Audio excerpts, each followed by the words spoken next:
This is the E-Free Lethbridge Podcast.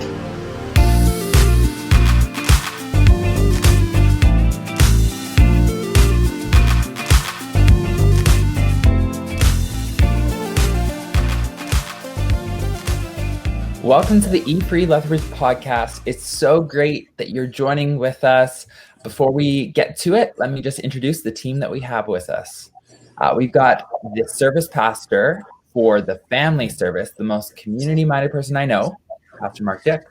Greetings, everybody. I added pastor in. Ooh, I know. Wow. Yeah. Nice. This is a new, just for my last ones you added. The most reverend Mark Dick. The most reverend-ish.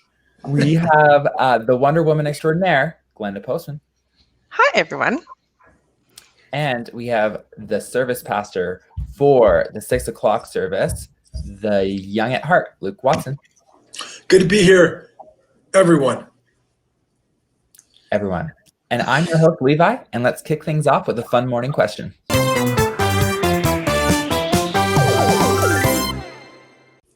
So today's fun morning question, this is a good one. If you are stuck in an elevator, like you're legit stuck, yeah, you know what I mean? It's like worst nightmare. We got it. Who's the best person to be stuck in the elevator with you? And it can't be your spouse. Right, because Glenda's would have been Keenan for sure. Yeah, for sure. Yeah, I'd have picked one. You guys can pick Keenan if you want. He's handy. He can have a lot of Amusing. conversations. Yeah. Francine Rivers. Wow. He would. Stories. I did that for you, Glenda. I feel like you were mic drop.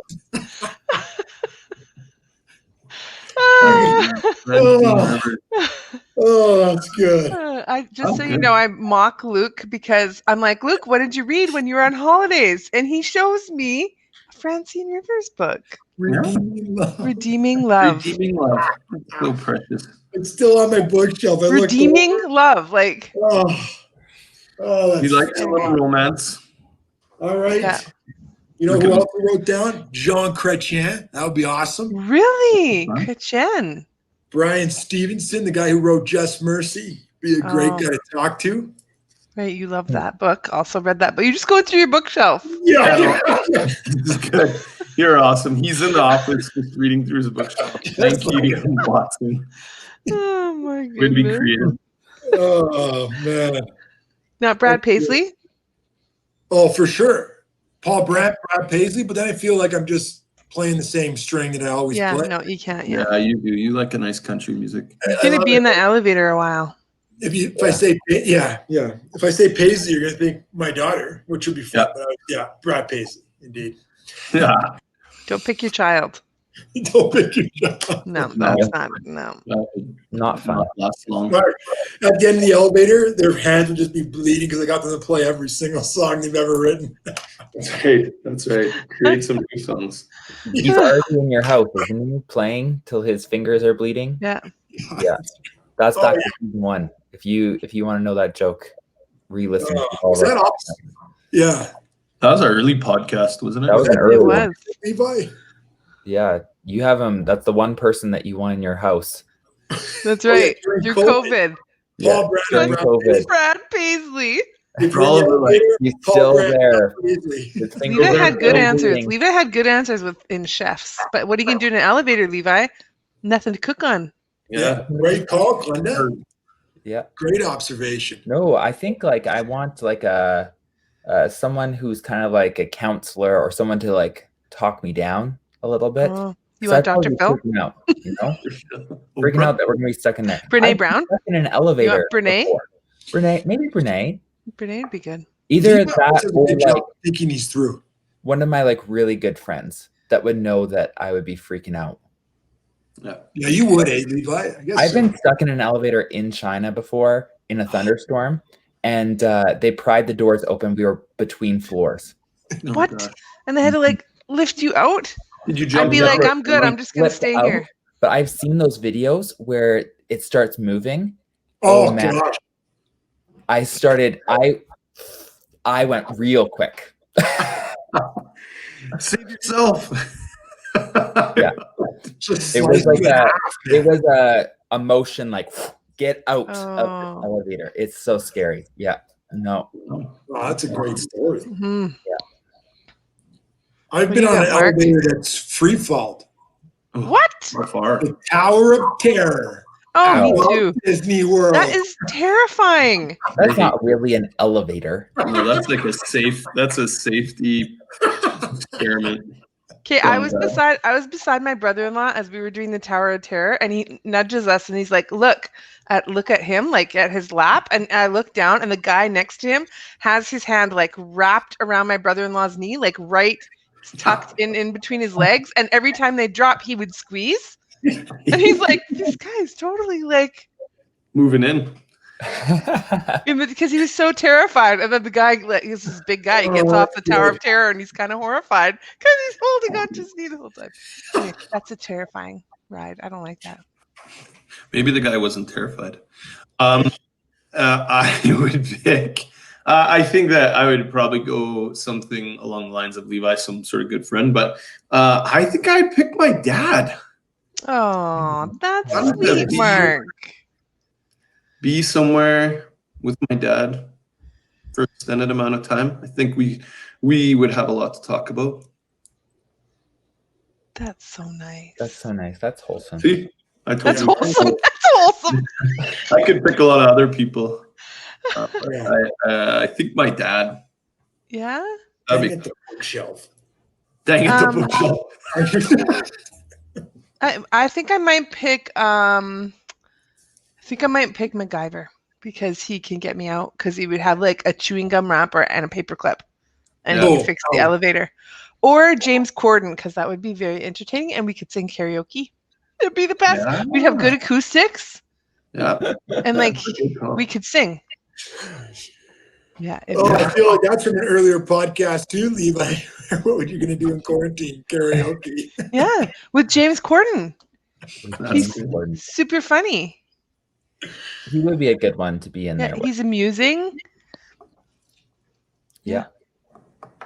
I Or feel like really I took That's the good. There's so situation many very people. real. It was very real to me. So you guys picked fun people. Yeah. You've done it. Yeah, I get it. Yeah. Joe Carter. Someone political would be good. Oh, Joe no. Carter. Oh yeah.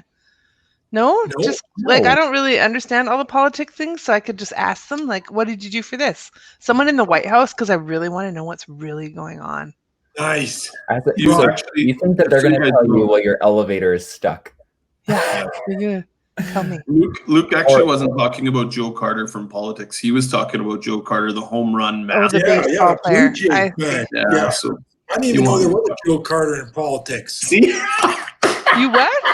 Jimmy Carter? I didn't even know there was a Joe Carter in politics. I'm like, how do we go on the political thing? I was talking about Yeah, baseball. E-Free, baby. You're gonna Yeah, be there a you go. sports guy.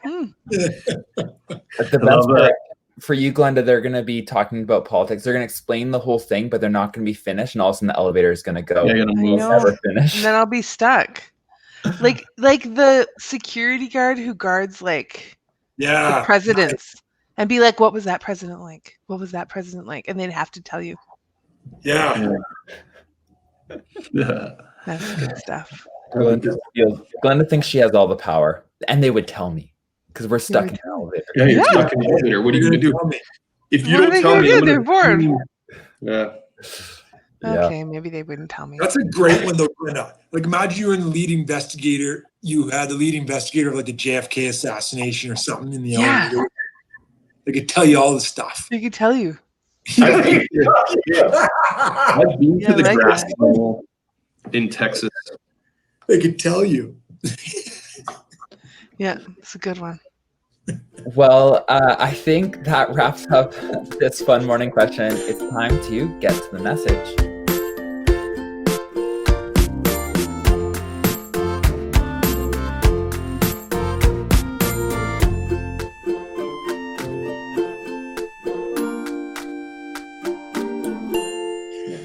Oh. this week we had a message on forgiveness. It was, we're still in the Lord's Prayer. We're still in the Lord's Prayer. And the main point is we have been forgiven, so we must forgive. Forgive us of our debts as we forget our debtors. I think that's one of the translations. Forgive us of our sins as we forgive others. And so Jeff really pushed this point home. He said that forgiveness is like spiritual surgery, removing the toxic and letting relationships live again. How do you guys see unforgiveness as toxic in your lives, and what ways do we lessen the importance of forgiving? Unforgiveness is toxic. I think, like, if you like it, it just destroys relationship. I think that if just thinking about it towards people or being forgiven or not being forgiven, unforgiveness like divides us. Like it puts a wedge between people. It drives people apart, and even the feeling like we can't be forgiven drives a wedge between us and God. I think it diminishes that relationship. So I think that is so anti the way God is being with us. And so if we, I don't want to move. I think I could sort of summarize it pretty quick, but I think that it's just divisive. It just breaks us apart. It just wrecks relationship. And I think that would be super toxic. That would be like ultimately for me would be really destructive, just because that's what I think about relationships all the time. So I think unforgiveness is a big divider. Mark, I love that you went, because right when Levi asked that question, I thought about relationships with other people in my life. But then you talked about God there, and you said unforgiveness, if you can't accept God's forgiveness for you, that's going to divide you from God. And I was like, man, that's good. Because so many times in my life, I feel like sometimes the harder part is just forgiving yourself and accepting God's forgiveness over you. And I think if you don't do that and you struggle with unforgiveness with yourself, I mean, you're carrying bricks around. You're getting in this headspace where you're a victim and you can't lift your head. And I don't think that's how God's called us to live. That's not why he sent Jesus. So that struck me there, Mark. Awesome. I think it also pushes God off the throne, because it's going to say, well, then I am the judge. Like, Right. I am the one who gets to sit on the throne. I get to decide.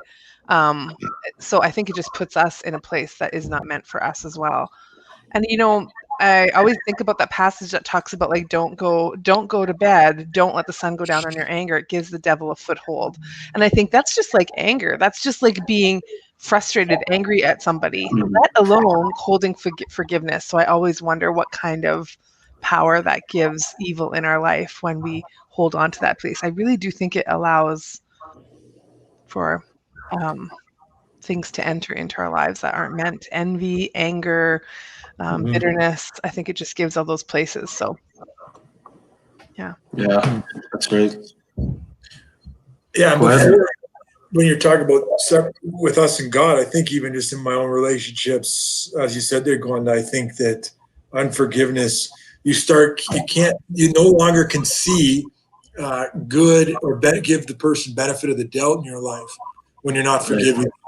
So all of a sudden it just leads you down this toxic train. And as you keep putting it off or not going to bed angry, I think that's where bitterness and stuff takes root. And that person just becomes everything they do. There's something wrong with it, Right. and it just takes your life.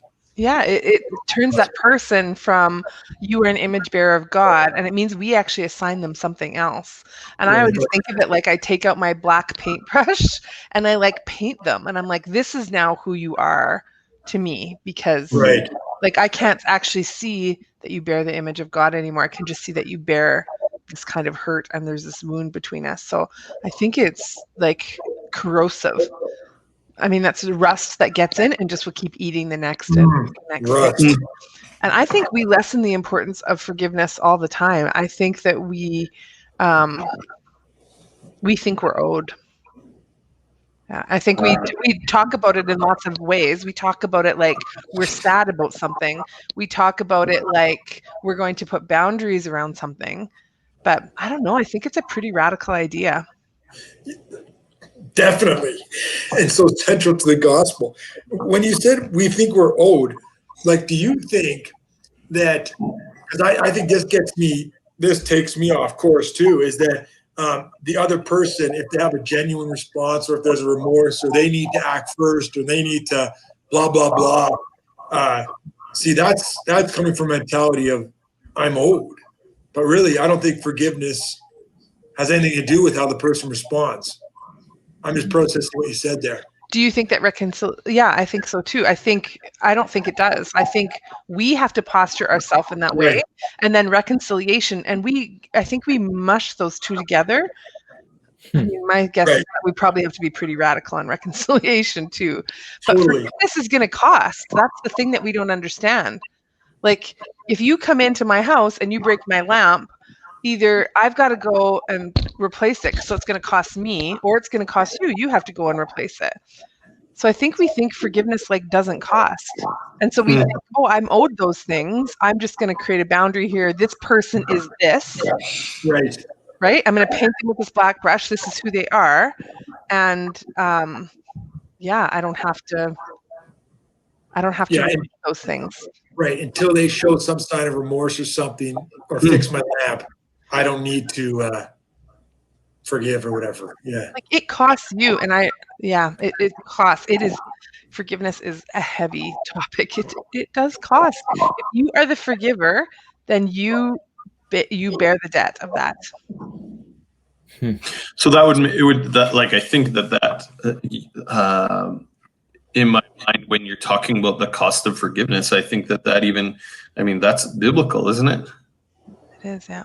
That forgiveness cost, like even our forgiveness cost, right? The forgiveness that we were given cost something. I think that we are mistaken if we think that us being forgiven by others or offering forgiveness shouldn't cost something. I think that's a really, you hit on the cost of forgiveness. I think we see that this is the reason that we have life, because someone paid for our forgiveness. The ultimate forgiveness costs the ultimate cost. This is precisely. I think that's awesome. The furthest that you can go with costs, that's how much it costs.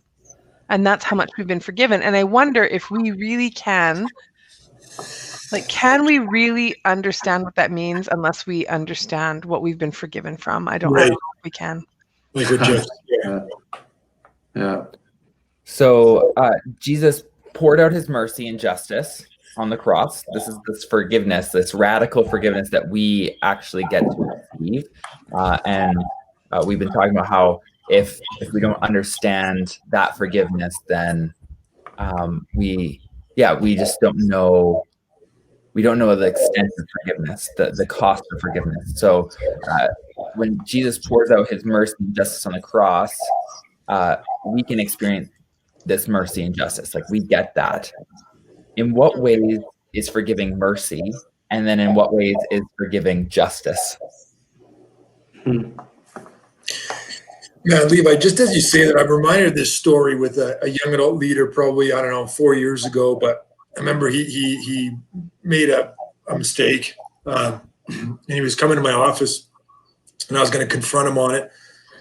And it was like I was getting all like, all right, this is going to be a hard conversation, and I'm going to light this guy up a little bit. And just before he got to the office, the Lord just brought this story to my mind. When I was the same age, 21 years old, and I was in a very similar place, and I did the exact same thing. And so I just think that comment there about we can when we know how much we've been forgiven, I would almost say it's easier to forgive. For sure. And that was the exact case with this guy. I still remember it. God almost stopped me in my tracks. And he just said, remember when I showed you mercy? Yeah, I think it's time for you to show some mercy. And so that's where I would say, in what ways is forgiving mercy? When we understand the mercy of God for us, I mean, it should be able to come out of a changed heart. Would we? So when we do that, because would you say this is maybe I didn't read all of the rest of the questions. Would you say that offering mercy is harder than offering justice? Like I would say that. So there's both. Is it easier to offer justice? Is that the world that we live in, that people have to pay for their mistakes? And so then, for sure. So, you know what I mean? Like you were confronted for tat. But then when I think that's interesting that's our response. That would probably be me too. In confronted with something, I'd be like, wait a second. Oh yeah, I would need to stop and think about offering mercy, as opposed to that's our first response. So if I think about Jesus's first response to whoever he came in contact with that asked him for forgiveness, was his first response just no? Woman at the well, no, man who needed to be healed, you need justice, so you're going to spend whatever more years paying for it. Or no, here's mercy, I'm going to heal you, I'm going to give you living water, I'm going to give you life. Interesting. It's right. That was like that would be a good reflective thought in terms of what my first response is when I think about my children. And when I think about people that I engage with, is my first thought mercy? Or is it justice? It's easier. Hey, you wronged me. This is what I think it should cost you. This cost me too, because I'm really going to be broken for a while. But this is this is the cost. This is the justice cost, as opposed to like, justice. Let's talk about mercy. Do you think that it can be both those things though? Because it is an acknowledgement of broken, like it is an acknowledgement saying there is sin here, there is a wound here. Because in most of life, if we can overlook it, we should, right? Like if you can overlook it, if it's then great, you should overlook it. But this is saying there isn't. You can't overlook this. So I think it is justice because it's saying there is a problem, and it's acknowledging that in some way, I think, or at least in your own way. And then I think it's just mercy because I don't have to pay the debt. Like it's like I'm on the stand and I have committed something heinous, and it's like, no, you're freed, like completely freed. Oh yeah, that debt, that's been paid for you, so you're completely freed. And then this is what we have to offer back, right? From that incredible freedom, this is what we have to give, which means that if Mark, you like, if you sin against me, then you are freed, and I bear the burden. I mean, that is pretty full of mercy for you. Yeah. And maybe it's full of mercy for me too. No. It doesn't always feel that way, right? Because we think we still hold on to the feelings of that. And I think that's sometimes what we the part of forgiveness we don't always complete. Mm-hmm. Interesting. Yeah, it's hard with the justice because, like, really, when you think about it, how is Jesus' act on the cross just? I mean, the innocent is being punished for the guilty. How is that a just action? Because the price is still being paid. Right, but that's not... The price was necessary. Something was broken. It still needed to be fixed. So the price had to be paid. Totally. But I'm saying, if I walked into a court system and you're going to tell me that this innocent person is going to bear the jail sentence for the guilty and the guilty is going to be set free, I mean, we would be up in arms about that. Right? This is what I mean. I think Mark is with the justice part, right? Where it's like, I think our understanding of justice is a little bit different than gospel justice. There you go. It probably depends where we place ourselves, because we're placing ourselves as the people who get to decide, right? Right. Totally. We're on the totally. Yeah. Totally, Glenn. Yeah. This is what I mean. It's easier for us to call for or wait for an action of justice. Yes, buddy. Put ourselves in that spot. That nailed it. Whatever you just said. No, where we put ourselves makes sense. Where we put ourselves. Yeah. Are we the guilty that have been set free, or are we the judge making the call? Yeah. We totally always think we're the guy with the judge. All the time. We're like, move over, God, I got this one. Yeah. I'll be the one that decides what the justice is. Okay, God. Right, man, that's convicting. And then it takes us back to, we got to keep gazing at Jesus, because then we see the guy on the throne and we experience mercy and grace ourselves. Wow. But I want a way to exact justice. I want to exact that. Until it's on our own leave life. that into the hand of God. Right, that's good, Mark. Until it's our own life. Yeah, until it's our own. Yeah, that's true. Then we maybe still want him. Then we want to decide what the justice should be. God, how about the justice is, you take that one again. Okay, you take that one for me again. And he's like, I already did. Right. Well, it doesn't say, it says, watch yourselves. If your brother or sister sins against you, then forgive them. And it's interesting that the warning in that is watch yourselves. Right. Right? And then you have to forgive 7 times 7. But watch myself, because I've got my eyes really set on this other guy over here. And you know what? I'm making sure that people need to know that I've painted him black. And this is a high alert situation. So I can't really watch myself right now because I got my eye on this guy. Right. Making sure he gets the justice. Yeah. And it's really hard. It's really easy to stay angry when you feel superior to someone.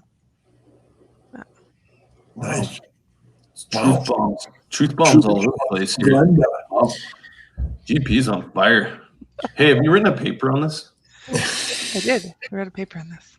So then go ahead. So then I know probably people are asking this question too then. Okay, so how are we now allowing people just to walk over us again? I don't think so. I think it's understanding what we've been forgiven much of. Right. Mm-hmm. It's basically saying, so I want to exclude my enemy, this person who's wounded me, from the community of humans, and I want to exclude myself from the community of sinners. So not until I correctly place myself basically on the other side of this, right beside the same person who has sinned. Like, I am equal to them. Right. I have been forgiven way more of a debt than this person. I mean, it's the story of the guy who was like, what did he owe? Bags of gold. I mean, that was like, no one could make that much money in their lifetime. And that same person went and said, actually, you owe me 3 months' wages, right? Like, I think it's recognizing where we stand on this spectrum of forgiveness. I'm standing right beside the person who's offended. I'm not standing on the other side, on the righteous side. Right. So maybe you put it in the righteous and the two camps you put it in. Maybe this is the wrong camps. Maybe the third camp that says we're God's creation. We're like God, loved by God. Everybody is in the same camp. Mm-hmm. This is maybe a bit what we're this forgiven people. Mm-hmm. Maybe the two camps is actually. I might have to cut this, but you would. I've been just sitting back because I've been trying to like mull over what you guys are saying, and I don't know if I fully agree. I don't think forgiveness is justice. I don't. I think that it fulfills the act of justice, but it's not justice. Forgiveness is really injustice. What Jesus endured on the cross is injustice. It wasn't just that, like, he actually bore the weight of our sins. It made things right. It evened the scale, but it wasn't. I wouldn't say that it was justice. I think it fulfilled the act that justice is. And don't you think that's justice combined with mercy? That's the I don't think so. I think that's full on mercy. Well, but I could be wrong. I don't know. I just can't. I look at right now, even. Right. I don't want to get into a conversation about our racial issues in North America, but to actually seek justice there, I think that it's more than forgiveness. Like, I don't think forgiveness is gonna be justice, because it's throwing it on one side of the people. And I don't know where I'm going with this. I just think I can't see that, and maybe I'm putting myself in the judge's shoes, but I don't know. I don't think that justice and forgiveness are one and the same. Well, I think, we have to define the term, right? Because the innocent punished for the guilty isn't how we understand justice. But if justice is to make things, like, justice makes things right. Right, brings shalom. It brings shalom. Yeah. Mm-hmm. But even and then mercy is what you getting what you don't deserve. Yeah. Mm-hmm. Right. So I think both those terms would carry. Forgiveness gives you something that you don't deserve, and it also makes things right. Or So, at least I think that's how it is, forgiveness, mercy. So maybe in that, forgiveness can fulfill justice, but it's not always the way to justice. That's a good statement, Levi. That's kind of what I am trying to get at. Like, yes, Jesus dying on the cross fulfilled the justice because he took on our weight of it. But I don't think it's always, like, I don't think when you can't go into forgiveness thinking, oh, I'm going to forgive, that's justice. Like, it's just done. Well, no, I don't think it's always that. But to step toward, that's interesting. But then I think we have to separate the reconciliation and justice, talking about, some of these social issues that we're seeing too, right? Yeah, definitely. Where forgiveness, but then you got to start thinking reconciliation. Why don't we jump there?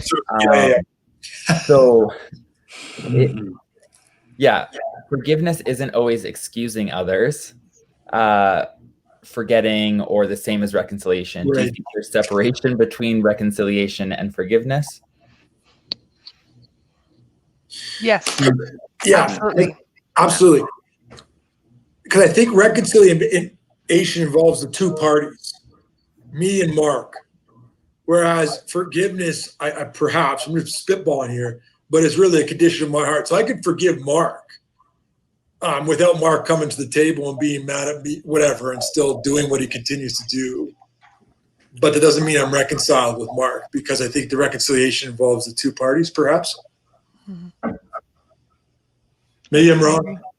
Yeah.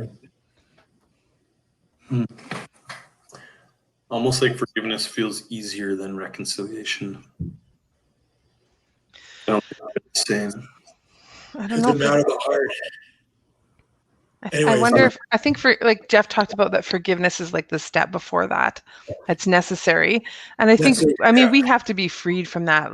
I mean, if not, we are carrying that burden.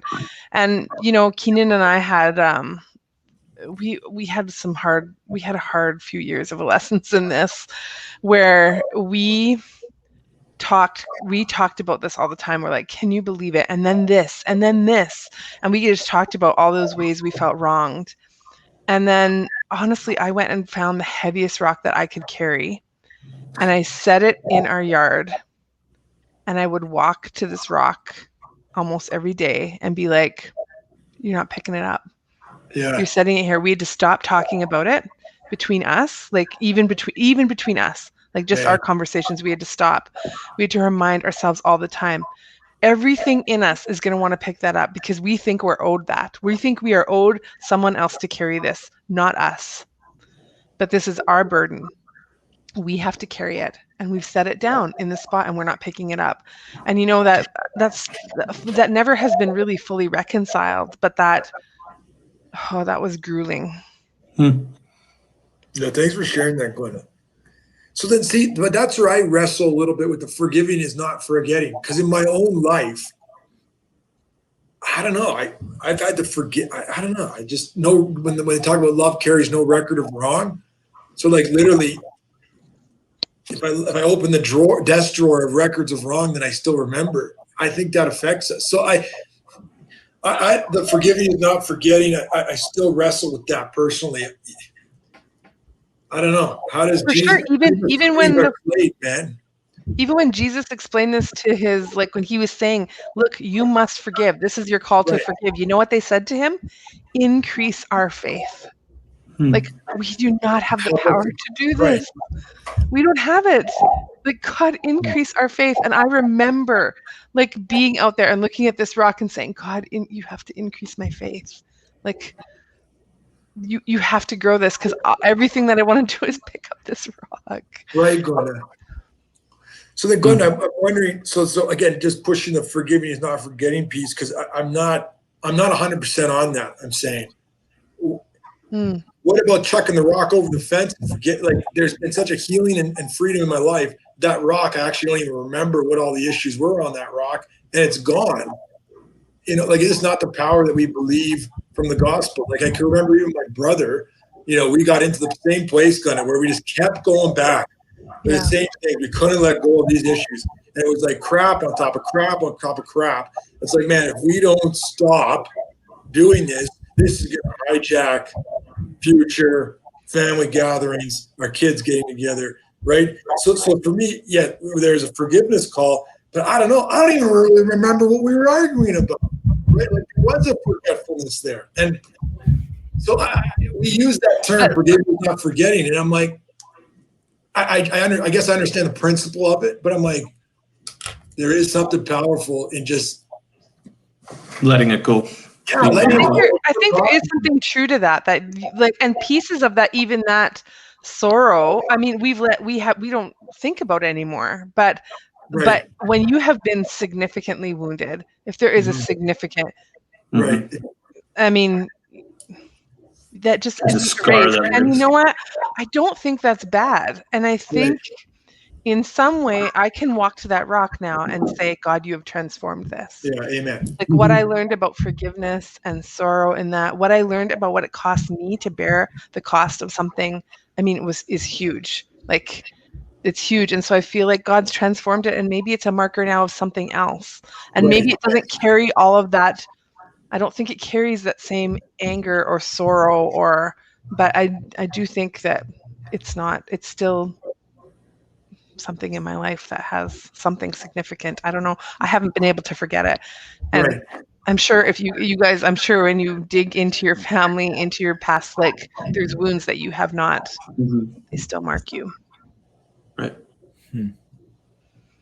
But I think that I would say that the part of those, the beautiful pieces of those sort of reconciliation pieces, even if I don't like, even with you reconciling that with God or whatever that looks like, I think in all of our lives we can, you know, even Luke's story of being in this sort of relationship with a brother and being able to leave it where today he doesn't remember what it's about. Those actually are like testimonies of God's, you know, forgiveness and justice and like love into our lives where we can actually move forward. And now you can still see the rock and be like, that was a story, but that story is part of maybe a marked, you know, but it's also something that you used it today and in a like a roundabout way, but in a personal way, you can use it with somebody. God uses that story of redemption or reconciliation or pieces of it to say, I'm on a journey. It's not finished. We're working on this. God is, but the lesson that I learned is I can't carry that rock around. I need to leave it. And this is what God has done. He's released me from this and allowed me to live in freedom. And the justice is that He's taken it. It's there. That's God's thing. He's going to deal with it. So I think that even in those places, God can use that forgiveness or that redemption or that reconciliation or justice or whatever language you want to use on it, that it's how to give your life for others. And lots of times we don't still know that it's there, but we do, some things tip our hand to it, that anger, sorrow, sensitivity to certain things. I really think, bitterness, like roots of bitterness will spring up. And really, if something isn't transformed, it's going to transmit. Yeah. So if that is not changed, it's going to leak. Pain will leak. Lack of forgiveness will leak everywhere in your life. If it can't be transformed, if it can't look like something different. You know what you got me going with? with that gun is that Jesus still has the nail scars on his hands, even in the new heaven and new creation, right? So it's just a sort of reminder of what was done, but that wound's been healed, but it's still there. But I guess what I was pushing towards was that I think sometimes we use that word, forgiveness is not forgetting, so that we could carry our bitterness and we could still be pissed off. Yeah. I can still be pissed. But what Jesus shows us is that maybe it's forgiveness is not forgetting. It's still there. The nail-pieced hands are there. But there is no more wound, and all things have passed away. And I have healed. There's freedom, from all these things. So then, do you think in order to forgive someone completely, that people have to actually have sorrow over their actions? Do you think that there needs to be an asking in order for forgiveness to be completed? Can you forgive someone when they are not sorry? I think you can forgive, but you can't have reconciliation. Yeah, agreed. Yeah. You do? Okay. That'll be my initial. So does God forgive us even when we're not sorry? Are not sorry. Yeah, that's right. I know when both of you were like, yeah, that's right. I'm like, I don't know if we can, do we, where I feel like then I put myself in the seat of the judge. If I'm saying, you know what, I can forgive you, but if you're not sorry, we can't have, I get, this is, yes. But it's hard stuff, but I feel like we move ourselves into a different seat. We move ourselves back to the judge seat if we decide that. I feel like the forgiveness for God is in order for there to be reconciliation in relationship with us. And so I think that the forgiveness is already there. But in order to have the reconciliation with us, that's when we need to call out to God and really show repentance. So we will inherit the good things of God, if really we don't need to confess. I'm not saying that. I'm saying the confession piece and the repentance piece is what brings in reconciliation. Right. So it doesn't bring in forgiveness, you don't think? I think that's an aspect of it, but I think the forgiveness is already there. It's not like there's going to be no forgiveness. He's already shown forgiveness. But is it applied to me if I don't ask for it? One of my questions, one of my big theological questions. Theological questions. I read. I don't know if you guys remember when Dave Goretzky came to E-Free a number of years ago. He did I'm actually signed up for his class in June, but he does a class, and he did a little mini class for us on forgiveness and reconciliation. And he would say, no, you are not forgiven unless you ask, unless you recognize. Yeah, that's what seems to be the case from Scripture with our relationship with God. But then that is hard to. God's heart is still postured in forgiveness. The act has been completed, but you haven't accepted it. So I think that's what you're talking about, right, Levi? Yeah, I feel like that's what I'm trying to get at is the forgiveness is already there, but it hasn't been applied. But when it's applied in reconciliation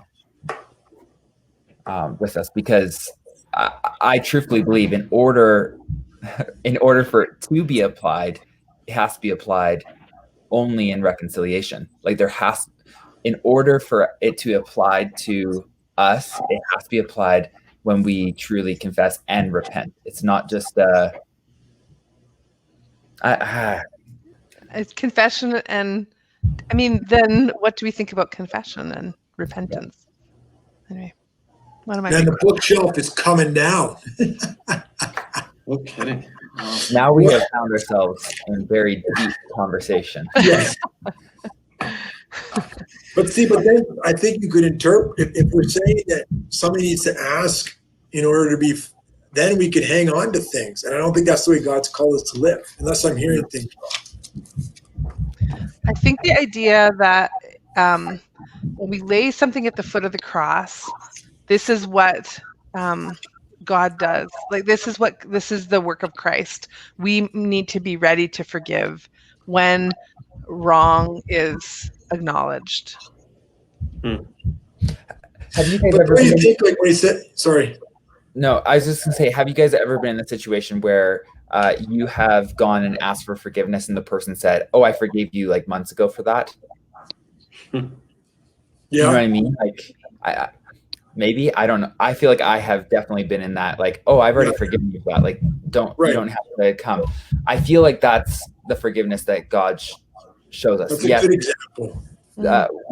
There's already the forgiveness there, and when we finally recognize it, it's like, well, like, I already forgave you for that.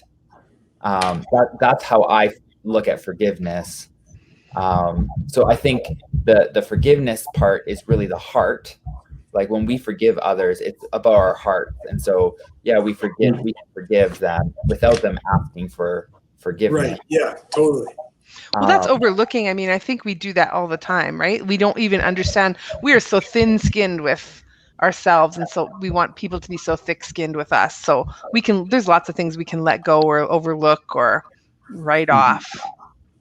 Yeah. Yeah. Yeah, that's probably how we should live, very graciously and ready to not hold on to offense. But when there has been deep wounds, anyway, I still struggle with this. Yeah. Totally. But I still think I still couldn't carry, like, this situation, I'm not sure ever was really resolved. But I've figured out a way to posture myself in forgiveness where I could pray a blessing and sit at the communion table and be totally open to that kind of relationship again. So I feel like even though that forgiveness process hasn't really been completed, or like just even the forgiveness process, let alone reconciliation, I think I've done what I can in my piece. I don't know. I don't know. Forgiveness is a deep, hard topic. And, you know, before the podcast, before we recorded this, if you're listening or watching, before we did this, Glenda was the one who wrote the questions this week, and she said something about like, "Oh man, it's going to be a big one." And I'm thinking in my mind, like, it's forgiveness. Like, come on, this is like straight up. Like, this is the easy stuff, Glenda. How can this be deep? But you know, the more and more we get into conversation about forgiveness and reconciliation, it's a deep theological conversation. Oh, for sure. So guys, in the complexity of forgiveness, how is forgiveness freeing, and how is it tied to prayer? Like, that's really what our series is about, is prayer. But yeah, I want to know, like, more on the lighter side, how is this freeing? Like, how does it give us life and it frees us? I think that it's actually pretty cool. It's kind of circles back to how we started, right? There's like a freeing piece to having relationship restored. There's something freeing, even in our, like, even if there's like a like struggles or like wedges. I don't know if that's the right, but like dividing between us and people. There's something freeing about knowing that there's something freeing for me about knowing that my relationship with God is forgiven and that it's restored through forgiveness. I think it allows for me, tying it back to prayer, because it's in this, you know, Jesus like puts it in the Lord's Prayer, but I think that it even opens or refreshes or allows me to feel like that even that conversation is good and it's okay and God wants to hear it, and he hasn't like put a little block in there for me not to be able to pray because I didn't accept the forgiveness, or there's something that when I've been forgiven, that is freeing for me, that is there. I'm a new creation. It's done. I can move forward. So I don't know if there's some of that in the relationship to God.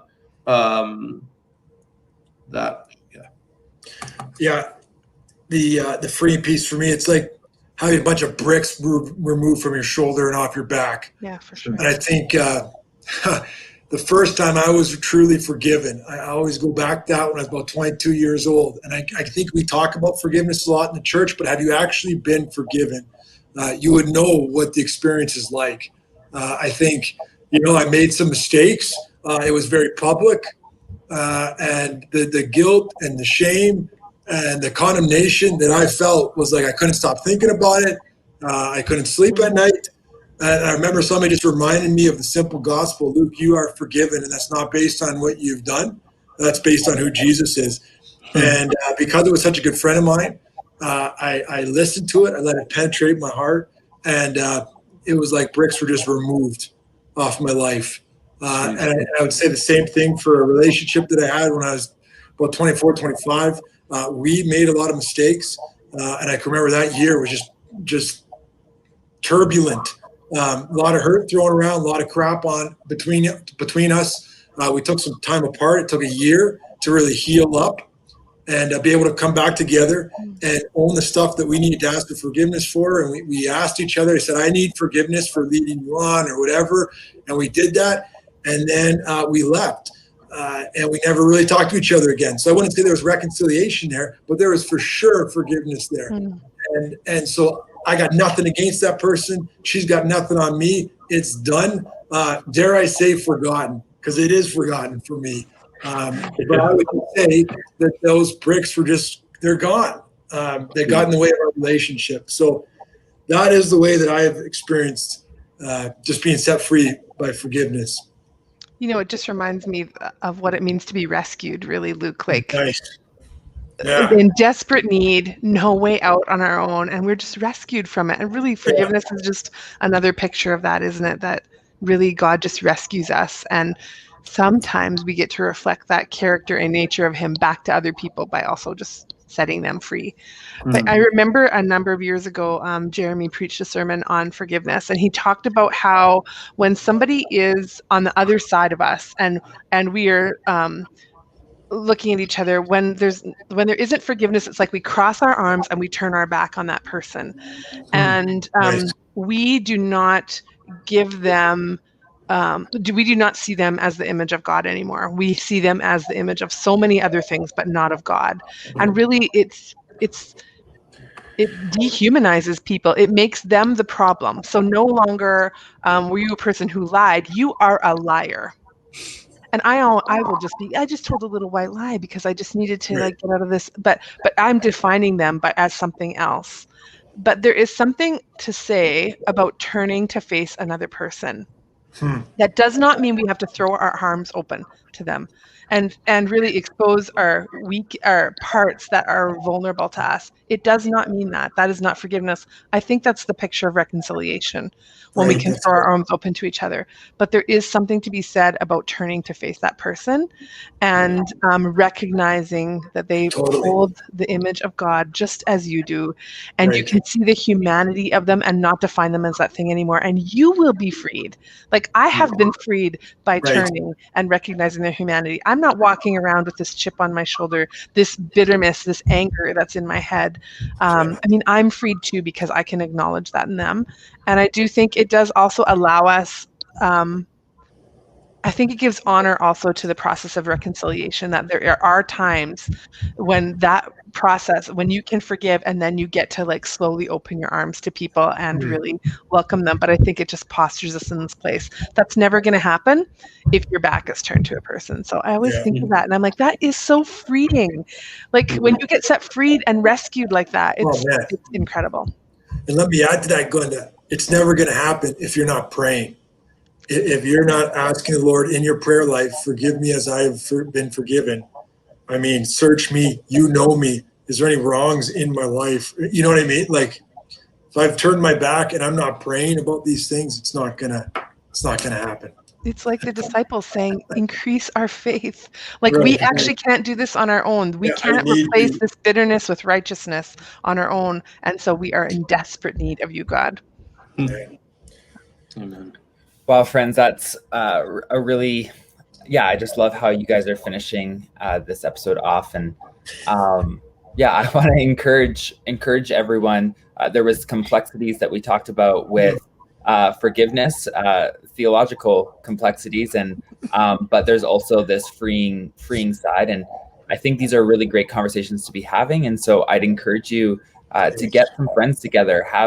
You can even ask the same questions that we asked in the podcast. And but yeah, just grab friends and talk about faith and life and how they intertwine. And really, that's what we're doing. We're 4 friends, and we're talking about faith and life and what we heard on Sunday and how it applies to our lives for the rest of the week. So with that being said, have a great week, everyone. Thanks so much for tuning in. We'll see you again next week. See you, friends. Have a great week. And I really encourage everyone, like, we didn't even get to all the questions that we had for today, but like, if you, I encourage you to spend some time thinking about it. That's what And if you're looking for a great resource, I would read The Peacemaker by Ken Sande. It is fantastic. It will be super helpful to you. It's not a hard read, and it's really going to like wade into these things. So there is some really good helps out there, but when you have been wronged in that kind of significant way, I think there's a couple ways. I think it's not only do you need to look at that relationship between you and that other person, but I think you have to look at your relationship between you and God, because I think ultimately we can also have these same feelings towards God, where we feel like, God, you did not save us the way that I think you should have. And so this is like, it is bad theology of us blaming God. But if we are honest, most of us really do feel angry at God sometimes and can harbor those feelings. And if you are holding a grudge against him, you're moving in the opposite direction of like healing and comfort that can come. So I do really think it matters how we figure out how to lay those things down. Yeah, good one. That's a great word, Glenda. Well, friends, I think that wraps up our conversation. We love having you listen, following along. We get encouraging emails and texts and stuff from you guys, and we love that. We love that there's people following along, and we really do encourage you to go grab a few friends, have these same questions, and have conversation about this. And this is something that you can do with really anyone. Like, this is just 4 friends right now having a conversation, and so you can do this too. Go share about faith and life and how they intertwine. But yeah, that wraps up our show. Thanks so much. We'll see you again next week. See you, friends. Bye. Yeah, everyone.